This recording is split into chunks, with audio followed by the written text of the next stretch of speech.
Great, we're live. Okay, perfect. Hello, everyone. Thank you so much for joining us today at this virtual book party for Breakpoint. My name is Ariana. I'm the events coordinator here at Love Sweet Arrow, and I have the great pleasure of introducing both of our authors here today. First, of course, we have the lovely Yara St. John. Yara is not just an author, she's a symbol of ambition and resilience. A Chicago native, now Orlando based, she's an award winning romance writer of 50 published books with a career spanning 20 years. Her books, filled with tension and sensuality and drawn from a well of personal strength, have earned her accolades and a loyal readership. When not writing, Yara is succeeding in her other roles as a pioneering property manager while traveling the world and pursuing her latest passion, travel vlogging. Visit www.yarastjohn.com to explore more of her world and her work. Thank you so much for joining us today, Yara. Thank you so much for having me. I'm excited to be here. We are very excited to have you. And in conversation with Yara, we have the lovely, wonderful Kathy Douglas. Kathy is the author of The Cowboy Who Came Home. And today they are going to be talking about Breakpoint, Yara's newest novel. So, just a few logistic items before I leave them to it. This conversation is going to be about an hour, and during this time, all of you can put any of your dying questions in the YouTube chat, and Yara and Kathy will answer those either at the end of the event or throughout the event, whichever suits their fancy. And then we will close out. Okay, everyone, if everything sounds good, Yara, Kathy, I will leave you to it. Awesome. Thank you, Ariana. Um, well, could you hold on one second? Dude, dude, what's all that? I hear a lot.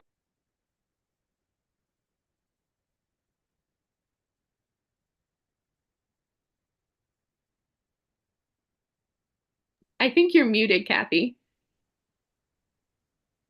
Unmute. Thank you. Sorry about that. This is what happens when you have an open office. I was hearing noise from downstairs that wasn't there before we started. So that's gone now. But Yara, I wanted to first start about going backwards in your career. How did you get started being an author? I got started actually years ago when I was in my tweens, as you say, around 12 years old. I always loved to read. I was watching soap operas with my mama and watching my, All My Children and One Life to Live and General Hospital. So I always kind of liked kind of romance and drama and that sort of thing. And then I started kind of dabbling in, writing what was familiar to me at that time, being a teenager, about going to summer camp and having a boy crush and, all those sort of things, wanting to be a cheerleader, So I started in my teenage years writing kind of short stories and some poetry. And then I went on to, go to college. I was dabbling there in journalism. But it wasn't until like my kind of late 20s that I started really thinking about writing romance. I was seeing, African American people on covers of books. And I was like, wow, after reading so many Harlequins in days past, to finally see someone who looked like me on the cover of a book of like Brenda Jackson or Rochelle Ellers, starting to see those type of books. I was like, whoa, okay. Well, maybe now I should, finally step back in and try to write a full length book. So that's how One Magic Moment, my first book, came about. And I started, I think that one, I started it in 2002, but it took me almost like a year to finish, till roughly like 2003. And then that's where I went to Romance Slam Jam. If you don't know Romance Slam Jam, it was a book conference for, African American, writers and readers to get together. And it was a great experience. I got to learn a lot, meet a lot of people, but it was there, Kathy, that I pitched my book to BET Books at Mhm. that time. They were running Arabesque. which is the line like Brenda Jackson and everybody was writing for. And so I was like, hey, this is awesome. And I pitched my book. And then, you know, if you don't know anything about traditional publishing houses, they have a big stack. These editors get lots of manuscripts back then. They would sit in and they could go in somebody's slush pile, never to be heard of again. So I thought, oh my goodness, she asked me for a few sample chapters, it's going to go in her slush pile. But 3 months later, I actually got a call from her. And actually, she's an author herself now, Chandra Splon. And she said, hey, we're going to offer you a 2-book deal. And that's how my journey to becoming a published author started.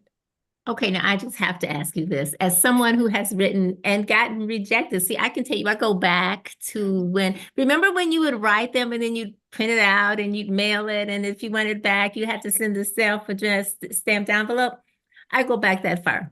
Oh, wow. Yes, I never did that. Yeah, I never did that. I only submitted my book to the 2 editors that I met at Romance Slam Jam. So yeah, I never had to do the mail-in, but I did print my books out. Yeah, like I totally printed out back then and, you know, handed her the sample chapters or whatever. But yeah. And see, that was going to be my question. So you're telling me that you never did the whole wait by the mailbox and then get a rejection? So you sold? Oh my gosh. So you know that deserves applause right there, just knowing you sold your first book. Yes, I sold my very first book. I was never rejected. I received another offer for One Magic Moment, but I had already decided to go with BET on their Arabesque line. So yeah, I never got a rejection letter. I know, I feel very blessed that but I got some rejections on some later when I tried to write like another type of like women's fiction or whatever. So I've gotten a rejection from that, but I didn't get any for my first book. Wow. Okay. So this, if I'm turning green is my shirt, is the jealousy. I'm telling you, girl, I have so many rejections. And you know what, though? Looking back, they deserved it. Okay. Because when I look at it, it's like, oh my God, did I actually send that? And other people have read this? No, I hear you. I mean, even now, you know, I look back and I'm like, I've become a better writer from One Magic Moment, though I know a lot of my fans, that's one of their favorite books, you know, but I personally think I've come farther and I think I'm even stronger writer. I think I was good, but I think I'm better. Yeah. You know? Yeah. Yeah. You can see the growth. Yeah. I feel like I can see the growth in myself. Although when you have those characters that people love, it's like, we don't care that, you know, you didn't have as much, you know, emotion on the inside. We don't care that the conflict, we just like these people. Right. Like, you know, to me, I was like, oh, the conflict could have been stronger. And, you know, but they're like, hey, we love Nia and Damon. We absolutely love them. And that's it. Right. Right. And stop talking about our people. Exactly. They're like, hey, when are you going to write another book? You know, because I kind of left it open-ended. So I ended up writing a sequel to that book, but there was the possibility for other books and I never finished it because they sold to Kamani or to Harlequin, and they started Kamani, the Kamani line. So I never got the opportunity to, you know, finish and write any more, you know, in that initial couple of books. Yeah. Well, do you ever think about your characters again, or do you, you know, once they're gone, now now I have 2 more people that I love, and what was your name again? Now, do you ever think about old characters, or are you like one and done? Usually, because I tend to write series, Kathy, I'm usually done because I've usually written 3 to 4. Sometimes, you know, in this last 6 gems, I wrote 6 books. 6 of them, I know. I was like, whoa, Lord. I loved them. I loved my gems. Don't get me wrong, but yeah, I was like, okay, I'm done. Yeah, I never want to see you people again. I've told your stories. I've caught up with y'all and other books, and I'm like, hey. But so yeah, I tend to be done when I'm done with a book. But you know, a couple of fans recently on a previous show, they were like, they gave me some ideas for, you know, for the 6 gems, like, how about this one? In the last book, you kind of left these 2 people and they were throwing out ideas. I was like, okay, well, maybe. And then, you know, you'd be like, you know, 2 years later, well, still maybe. Maybe they'll come along. So yeah, sometimes. How about you? Do you ever feel like they talk to you and you want to see them back? Well, you know what the funny thing is like in my Sweetbriar books, I did 8 or 9, I can't remember. God, that's bad. Yeah. But but I did like bring like most of the people back to kind of close out the series. But I really and truly, I don't, you know what I mean? It's like there's so many people inside my head. Like even now, Everybody has I'm another story, right. And their own they're story. like, right, they're like, well, what about me? And I'm like, Oprah, you get a book and you get a book and you get a book.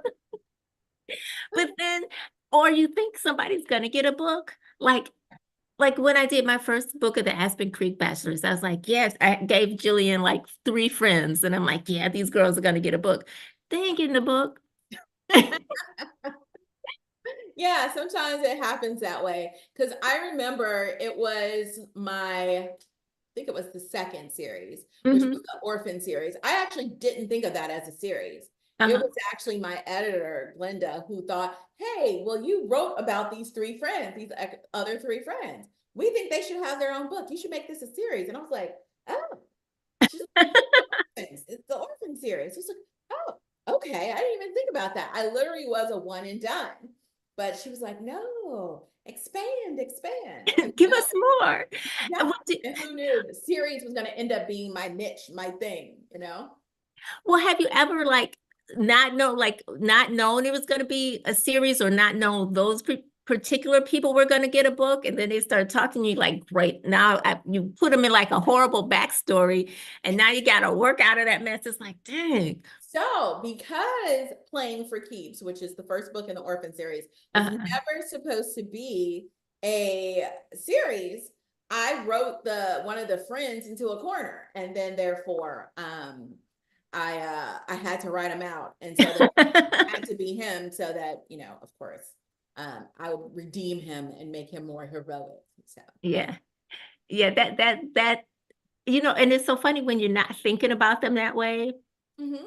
And then now you have to make him a hero. It's like, okay, he better be like do some good stuff in this book because we've been hating on him for 3. Absolutely. Absolutely. I think though I did, and I've seen some of the reviews for Mhm. Breakpoint, and Mhm. I think the hero in this book was well received. You I, know, I sometimes I liked him. sometimes my heroes are maybe come off a little too alpha, and sometimes my fans are like, oh, it's a little too much. I didn't like his mama though, but I liked him. But we Nobody didn't talk about liked people's mom. Dominic's But we mama. didn't talk about. But I don't talk about people's mamas. Nobody liked Dominic's mama. Yeah, she was definitely entitled. But Yeah. yeah, I felt like I had a good balance. And sometimes I can feel it when I'm writing a really good character and everything's just hitting on all cylinders. And, from the plot to the characterization, it's all just coming together. And so I could tell in this instance, sometimes, my editor might have to, oh, dial it back. He's coming off too harsh or too strong or this or that. But I felt like I didn't get any of those comments on this one. So I felt like I kind of hit it out of the Oh, ball. you did. Yeah. He was. I'm not going to do no spoilers, so y'all don't have to turn down your hurry up and hit the mute. I'm not going to spoil it, but Pitch Perfect. I love, and Yeah. also I'm a tennis fan, Oh, so thank I you. was Yes, like, I do. I hope I lived up a little bit. oh, you did, and Thank you. because like I'm a huge Fed fan. I was sad when he retired, but I knew it was time. Yeah. So when I was reading, I was like, yeah, that's probably what Roger Federer was thinking toward the end of his career. I went on his page. I was all looking on like his foundation. That's kind of how I came up with the idea that Dominic wanted to do like a foundation and that sort of thing. Because I was on Roger Federer's page. I was reading up about him. I I was was thinking of Federer reading when I about was his reading the book and all about his like rivalry with the with Nadal. with Vidal. Thank you. So I was Mhm. reading up on that. So I was like, okay, I, so I promise you, I was thinking of Federer when I was reading it. So you got it though. I did it. I did 'Cause it, I was like, yeah, that's probably what he was thinking. And so yes, A+ stars all over the place. Pat I yourself on the back. because Kathy, I know nothing about tennis other than my dad, rest in peace, loved tennis, would watch it and sit down for hours watching all the opens, US Oh, Open. girl, I watch everything. He just hours.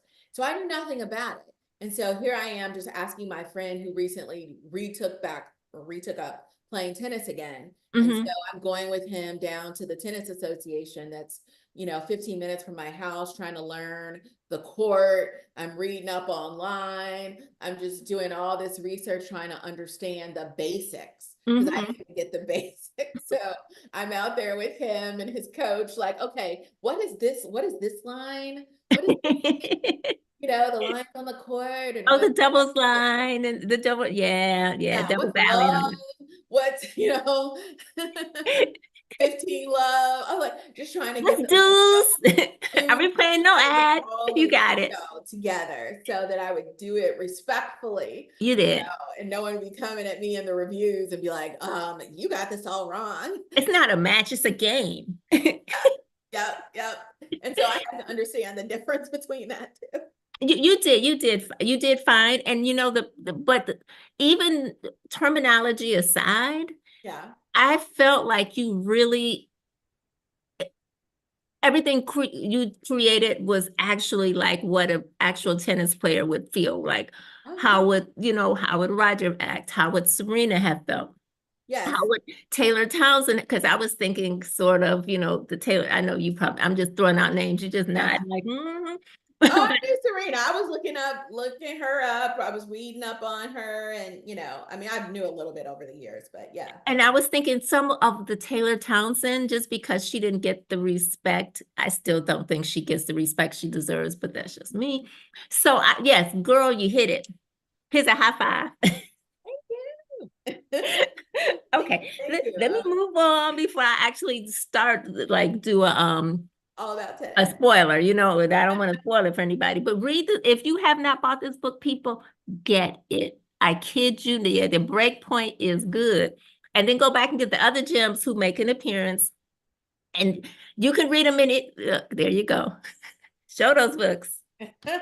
When you have six, it's hard to hold them all. So you kind of have to kind of Right.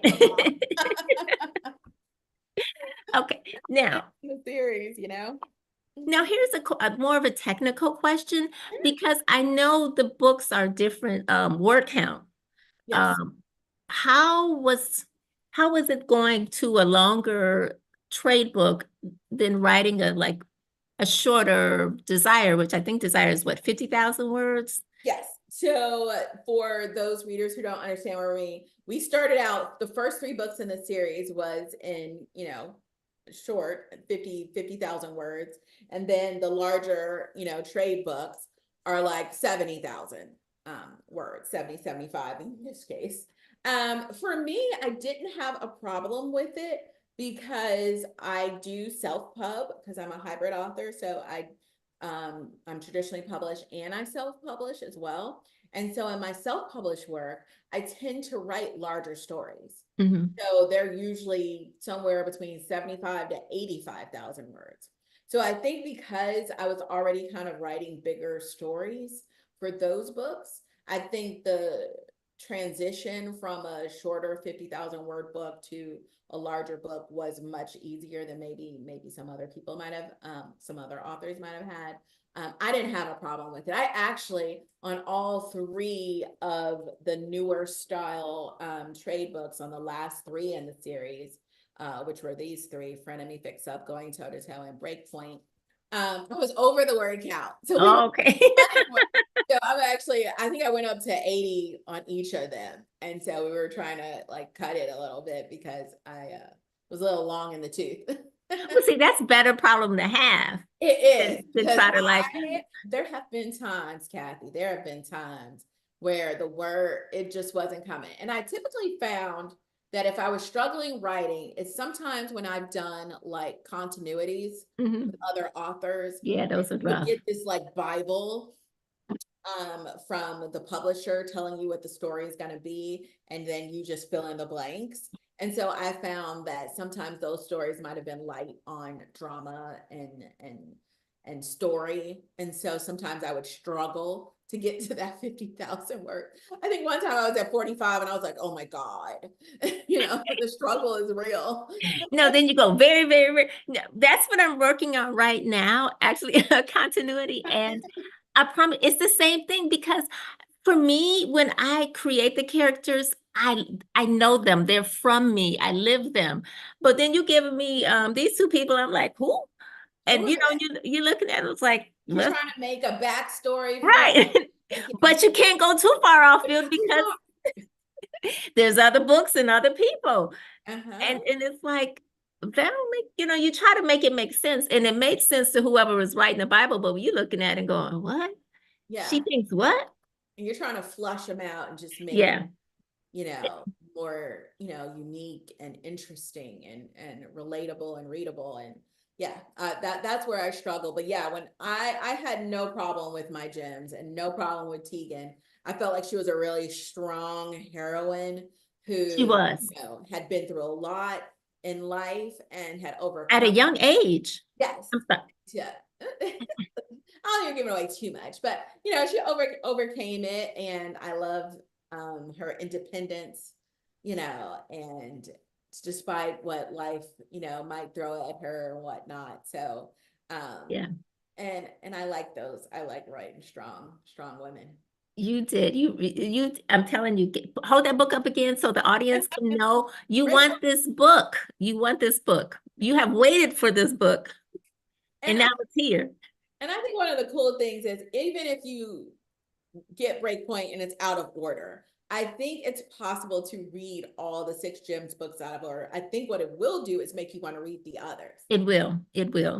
Yeah. And that's one thing about unless you're writing something with a cliffhanger in, or I think you could read most series books out of order Yeah. because it wraps up at the end. Exactly. And you might hear about a character, say you hear about Lyric, and you're like, oh, what's that? And her having a ballet studio. And you're like, oh, I want to know a little bit more. It just might make you intrigued to know a little bit more about the series. But yeah, I think you can definitely, I've read, many a series out of order, and I do too.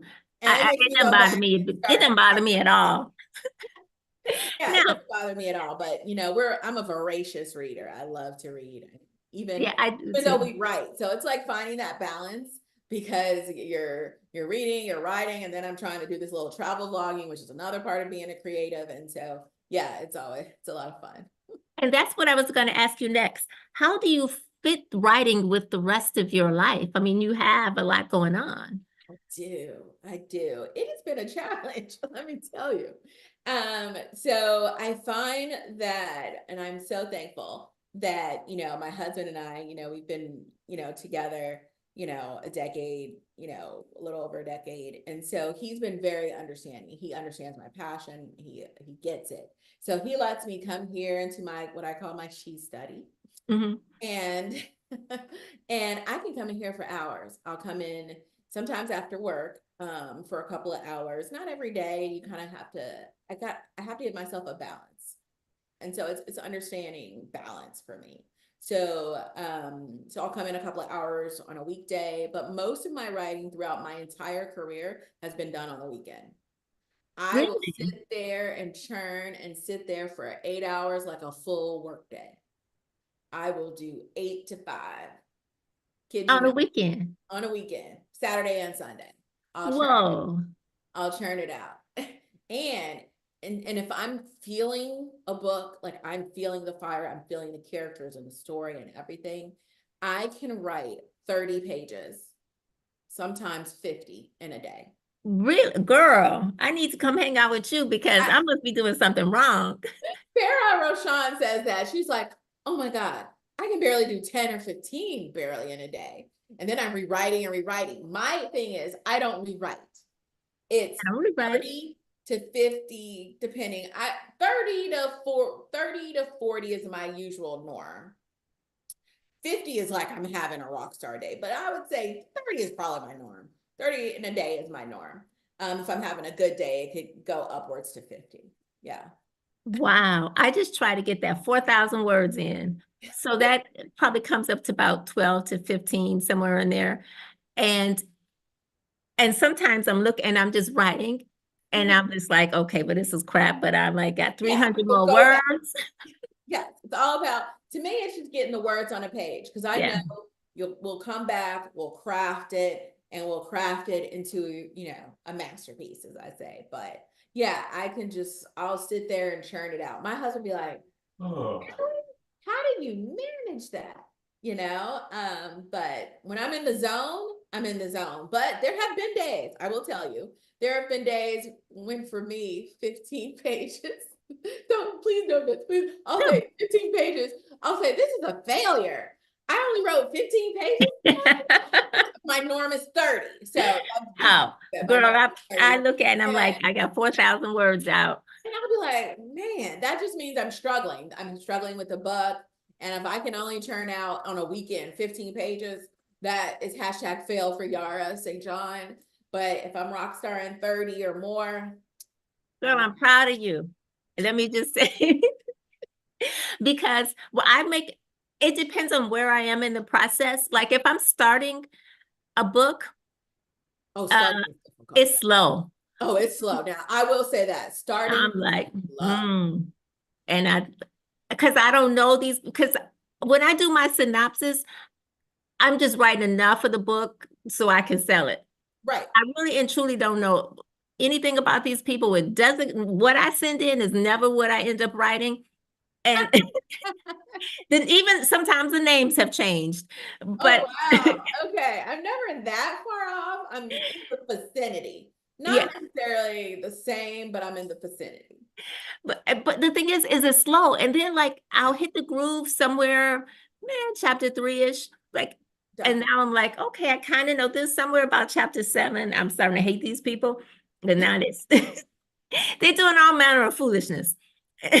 So then I'm like, oh, okay, just get something down. So then I'll write anything just to get finished. And I'll be like, well, I'll change it. But then when I come back for my second draft, I'm like, oh, that's not too bad. I love when you read it and you're like, oh, this is actually pretty good. Right. It's not, You're right, and this is absolute trash. I know, right? Make the cut. I'm gonna have to do a lot of rewrites.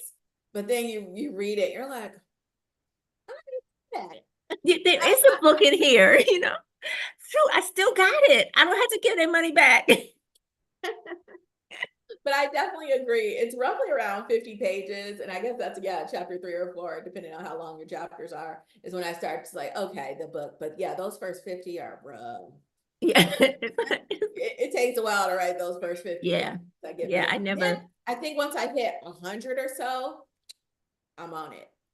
Yeah, somewhere once in the middle, the people. And then I know like I never rewrite in the beginning or actually at all. I write straight through because by the time, because I don't really know them as well. And then when I get to the end, when I go back, I'm like, oh, okay, I can put this in here because I know toward the end. So this will make this make sense. And oh, now I see but in the beginning, I'm like, what's your name again? Yeah, I do not rewrite as I am writing. I write straight through to the end. And then I'll reread obviously I work full time. So I might have to go back and read the chapter before it. So I'll refresh myself before I start writing again, like, oh, where did I leave off? Let me reread that chapter before. So I'll reread it and then, go from there. So how do you keep from burning out? You have your full-time job, you have your travel blog, and you write on the weekends. What is your break?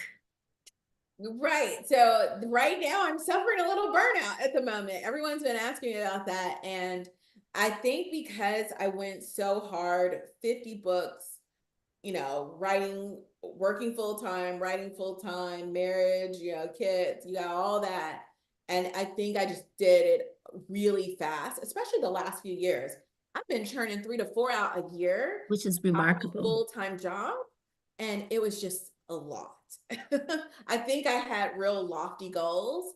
And so, yeah, I'm suffering from a little burnout. And it's just over the last month or two that itch that I'm starting to feel like, okay, I think I got too much in the weeds of the deadlines. Yeah. Books were due. Oh, it's just another deadline, just turn it out, get it out. And so now that I've taken a break for 6 months, I'm like, okay, oh, the love of reading, and oh, I'm loving how they're doing that character. And what if I did something, So now that spark and that excitement is starting to come back. But I think it's been more just kind of taking a break. I love to travel. Travel's always been my other second joy, other than writing. And so, traveling, and I'm like, ooh, this would make a great story location. I was Doesn't in it? Aruba on our anniversary a couple of weeks ago, and I was like, ooh, I see a vacation romance, so sometimes that helps spark, or definitely Mhm. lately it's been sparking. See, that helps. See, could you hold on one Getting away second? from it all. Yeah, see, and that's the thing, dude. My husband has on headphones, but his TV is making noise. Well, luckily Okay. we can't hear it much Oh, you though. can't hear it? Okay, cool. Because I'm like, Yeah, I'm like, maybe you can hear it, but it's not coming through, luckily. okay, okay, because I'm like, I don't again, open Yeah, space. that's why Oh, I like having my She Study, because it has doors. I wish I could turn around, but I'm on a desktop. But yeah, my She Study has doors, so I can close them out. So, well, see, this is like a loft over the family room. oh, So, love I it. mean, I love it. It's beautiful and stuff. And, most of the time when I'm writing, it's the daytime Yeah. and there's nobody around. Um, But so, but you write full time? I do, That's awesome. although, you know what? I'm having a little of that burnout that you were talking to about too, just from and when I'm setting the deadlines, it's like, oh yeah, I can do that. You tell yourself, I can do that. That's Yeah, no problem. no And problem. then it's like, oh, problem. Problem. Life happens and things come up, and next thing you know, you're 2-3 months from a deadline, and you're like, oh, I haven't started that book yet. It's due. Oh, oh Lord, it's due in 2 months. Oh God, help me. No, yeah, I'm pulling out my contracts just to be sure. Yep, that date on that because when I get it, I write it in my planner, and then I'm like, that can't be right. Not That all day. definitely, You that can pull definitely out. happened to me on this series. I think I was very ambitious to do a 6-book series. And I remember my agent at the time is like, "Are you sure, girl? You typically you do about 4." And it was ambitious, but I was like, no, I got this story, and these girls, they gotta be, it's gotta be told. And no. And they actually asked me to put together the schedule. So I was like, no, I put in some dates. And then it just started to hit me that, the book's coming out, it's another Six Gems time. It's another Six Gems time. And then the big kicker in the middle of the series comes that they are closing Yeah, Harlequin Desire. And um you were just pretty much left hanging. Like, what are you gonna yeah. do? Where are you gonna go? And I'm like, I'm in the middle of a 6-book series, and I've only written 3. I still have 3 more books. I Yeah, that you want to finish telling the wanted to stories. finish telling the story. I'd set it up, and it was very important that I see it through. And so, they're like, hey, well, they're all, doing this Afterglow line, which will, be larger books. And like you mentioned before, a larger word count and trade size. It's going to be a little bit more expensive. What do you think about it? And I was like, yes, because for me, I just had to see the series come to a conclusion. I had to see it through to the end. That was very Yeah. important for me, not just for myself, but for my readers. Yeah, Like, because your readers know these people. they know these people. They're expecting a story. It's Winter, Egypt, Asia, Lyric, Shay and Tegan. So you're expecting all of these women to have their story. And so yeah, it was really important for me to see it through to the end. So I signed on with Afterglow to finish the series. But now I'm at the end of my contract, and the world is my oyster, and I can decide what I want to do from here and where I go. And so, yeah, I decided to take that break. I've been turning them out for, 3 straight years on this series. And so I was like, I'm entitled to a break. Well, what's next for you though? I mean, are you, when you bring your break to a close, are you going to do more self-published? Are you want to do more I'm leaning traditional? towards self-published. I don't know if I'm gonna go back to traditional to trad. I gotta give that some thought. I like the larger books and I love the freedom that comes from the larger books. I can Mhm. write whatever I want, how I want, what have you. So yeah, I'm kind of considering that. I have another little trilogy idea in Mhm. mind that I've been thinking about. And then I also have this big kind of family drama book that could, because I I think love I do family really drama. well with family dramas. I mean, my Lockets of Tuxedo Park series, which was family drama, was really big, as was my Stuart Ayres series. Mhm. So I think writing like a family drama, big book. Now, if I do that one, I might go trad on that one. Mhm. But I think, if I'm gonna do romance and do contemporary romance, I think I might do that self-pub. Just self-published. Mhm. Okay, I'm going to ask you the question that we're not supposed to ask, and that's always impossible to answer. Who's your favorite? What's your favorite book? That is a really hard question. I don't think I have a favorite book. I definitely have a favorite, author. I think Oh no, I mean your book, a book that oh, you my book. wrote. Yeah, what's Oh your my favorite book goodness. that you wrote? Who's your favorite child? My favorite child. Ooh.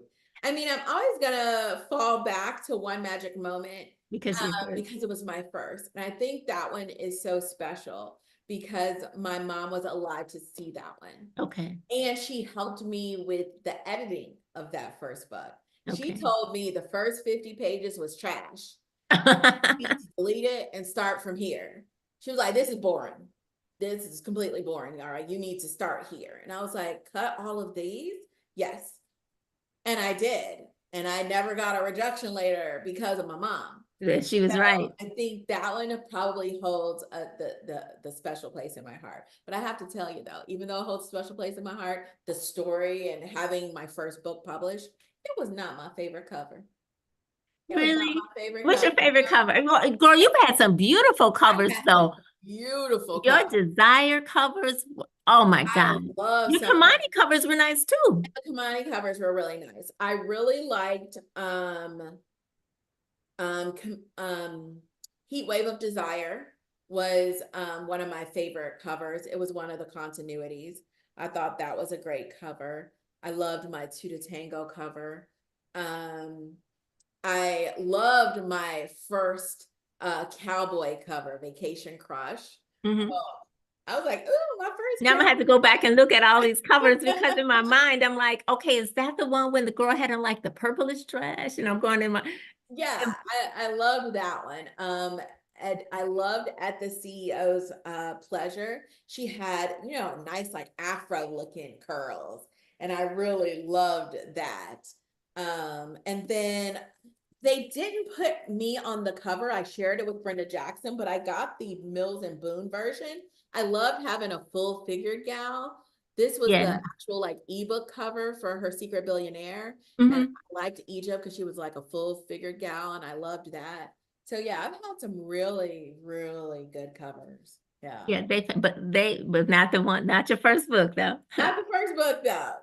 That's what's so funny. That one holds special because it's the first. But so when I got my rights back to that book, I redid Uh-huh. the cover. This is gonna get a nice cover. I'm like, this is what I imagined.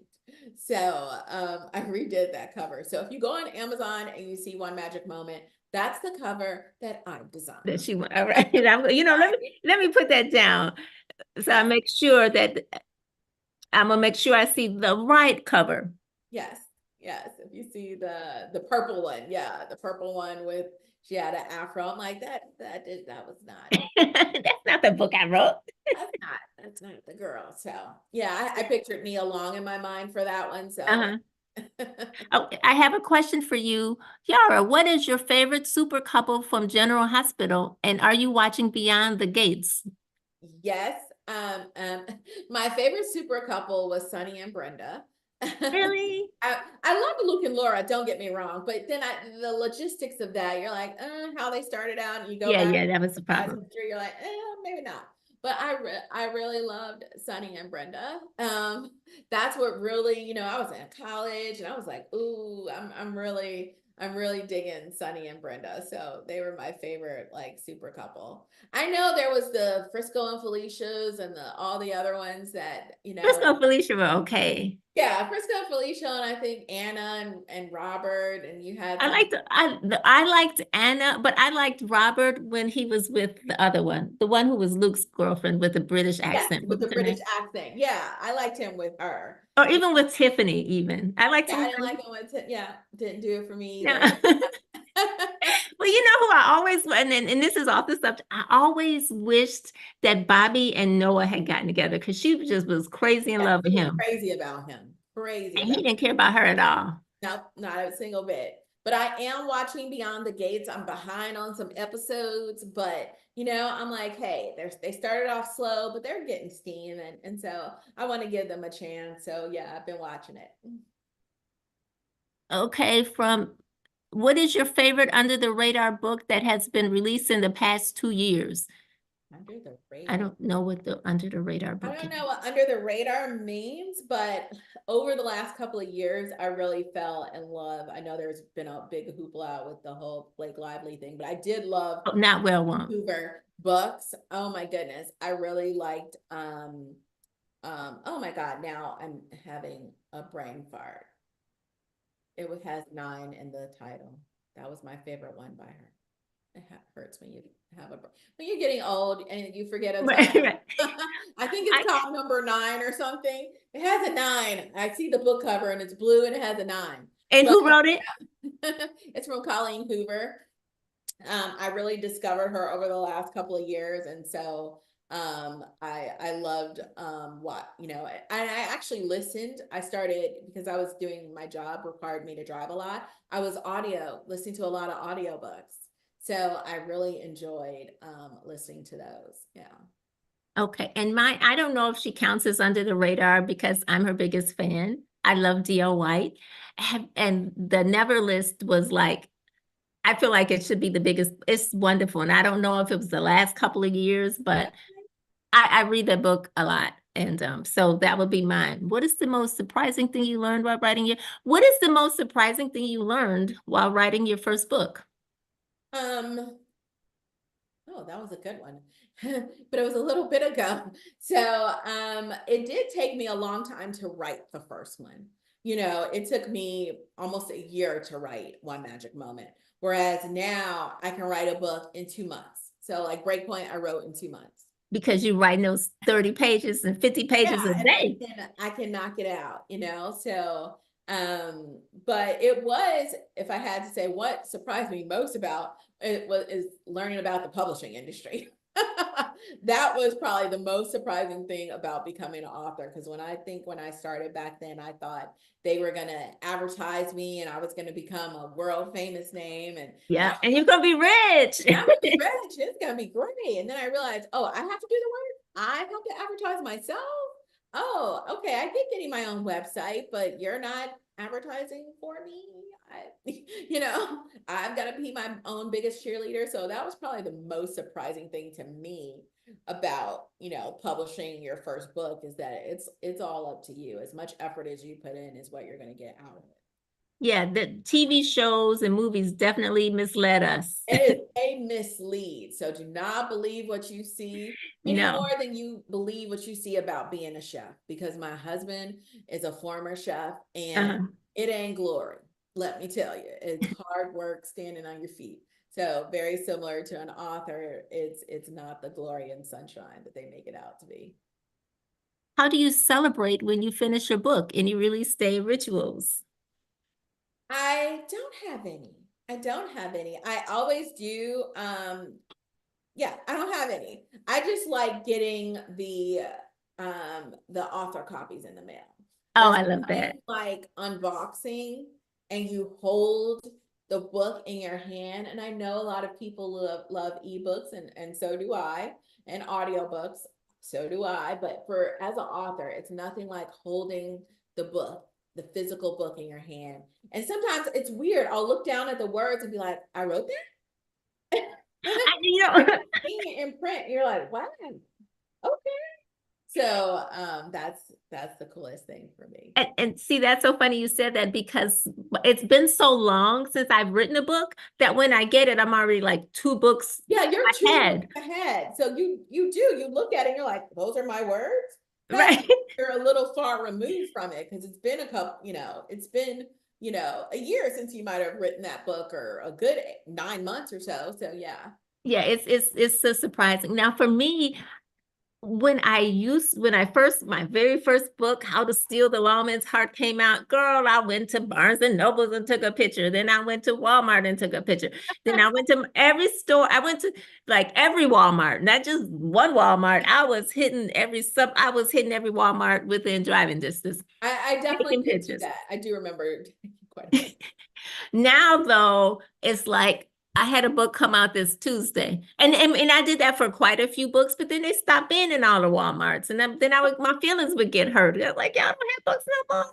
I literally went to a Barnes and Noble a couple of weeks after Breakpoint came out, and they didn't have a copy, and I literally had to order one. And see, that hurts my feelings. Yeah, And it's I'm like, like you don't have any, not like even one.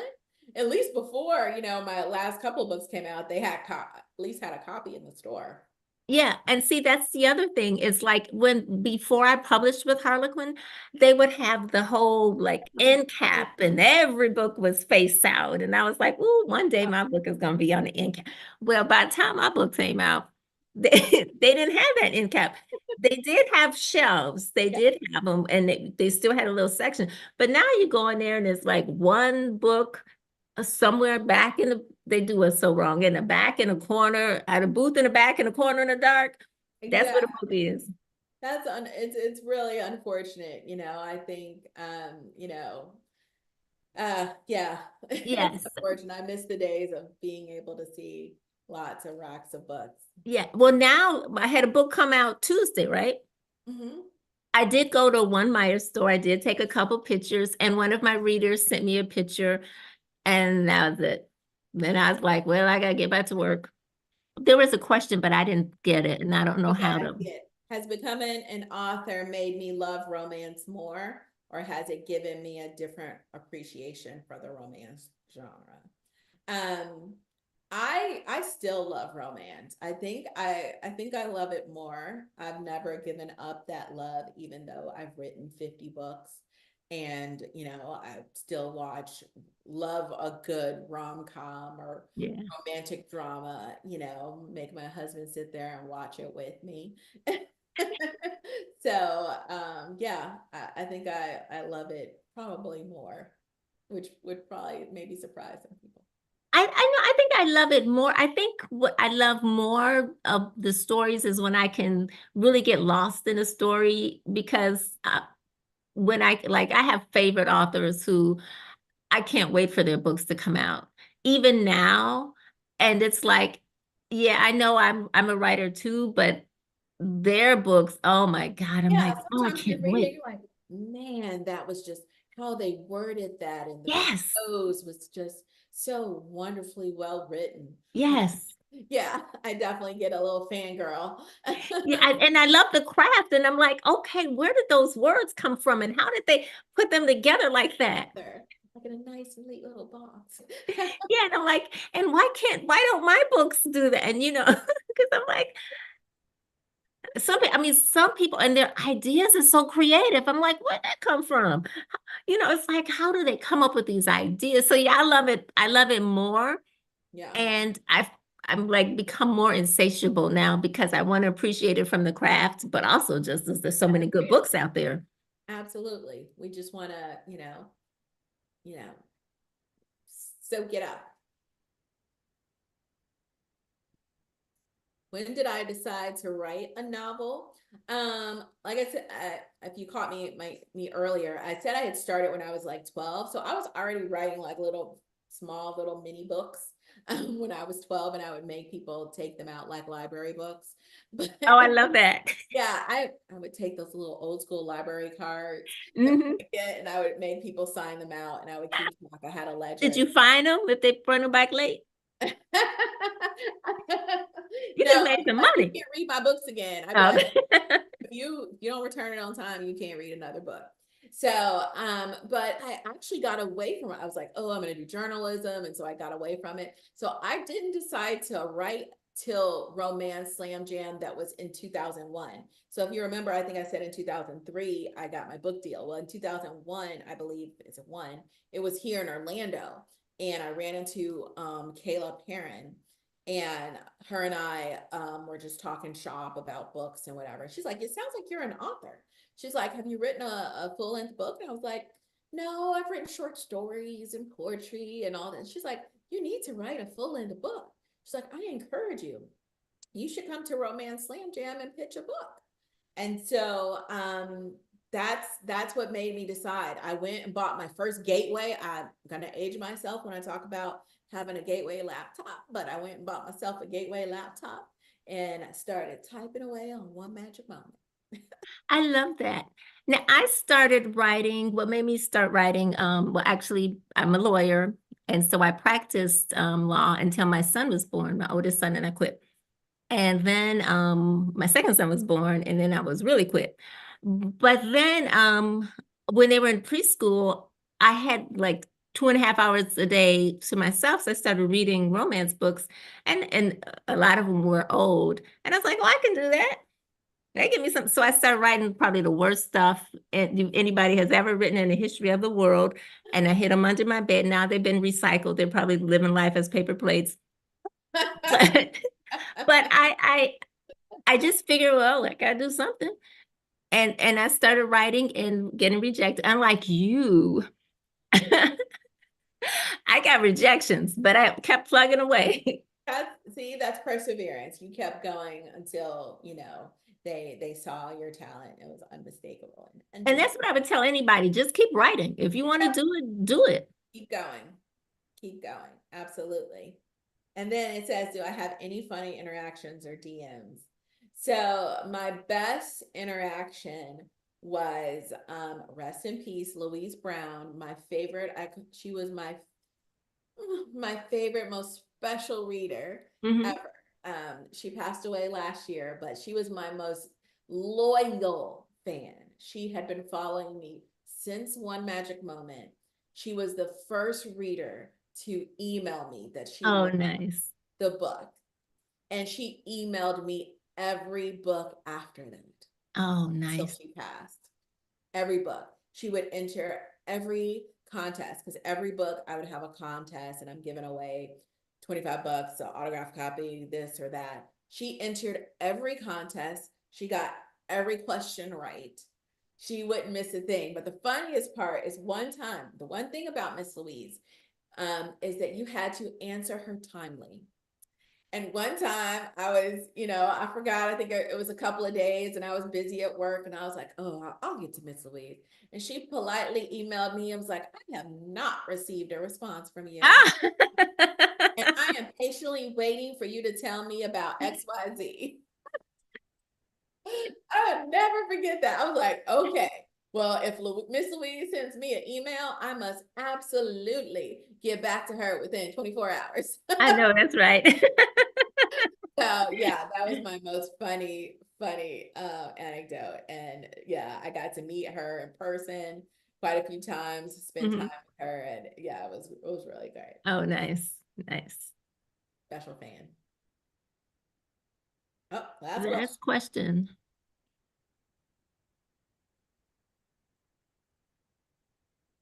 Comfort read.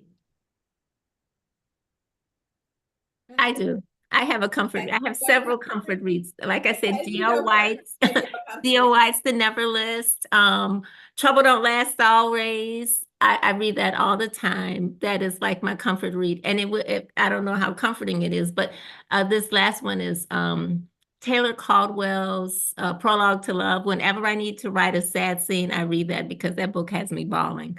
And I read it several times. I don't know why I keep doing that to my poor heart. But yeah, I do have comfort reads that I read and in special spots that I'll read my favorite parts of books. Yeah, I have a ton of them. I don't think I have a comfort read, but I definitely have like comfort music where I will listen to like some gospel or something to get me through like a tough moment or like losing my mom. She loved the Winans. I know it's like Okay. cool, but I might listen to like a Winans song, Okay. that that she loved, and that would do it for me. So I think I have more of comfort music.